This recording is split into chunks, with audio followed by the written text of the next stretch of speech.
Hello. నమస్తే అండి. ఈరోజు తోటకూరతో పులుసు చేసుకుందామండి. ఎప్పుడు తోటకూర పప్పు కాకుండా, ఎప్పుడు తోటకూర ఫ్రై కాకుండా ఇలా పులుసు కూడా పెట్టుకుంటే బావుంటదండి. శుభ్రంగా తోటకూరని నీట్‌గా కడిగేసుకునండి.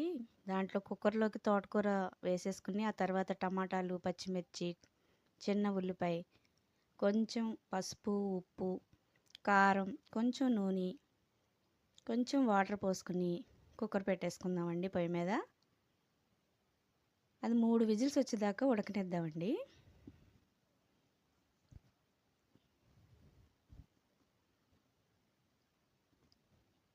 తర్వాత మూత తీసి అది మొత్తం ఉడికిందో చూసుకుని తర్వాత కొంచెం చింతపండు పోసుకుందామండి అందులో.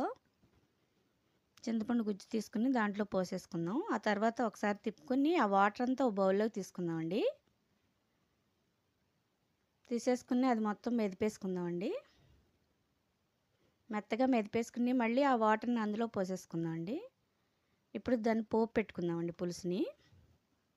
కడాయి పెట్టుకుని ఆయిల్ వేసుకుందామండి.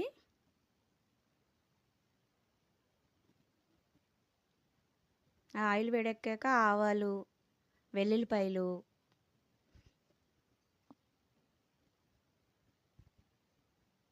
కొంచెం జీలకర్ర,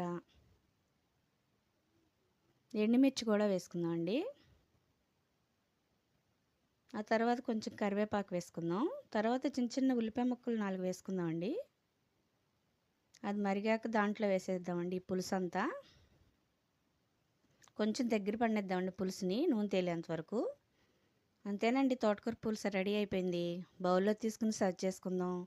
నేనైతే తోటకూర పులుసు ఇలా చేస్తానండి. మరి మీరెలా చేస్తారో కామెంట్ పెట్టండే. దీన్ని ఉల్లిపాయతో నంచుకుని తింటే చాలా బావుంటదండి. థ్యాంక్ యూ అండి.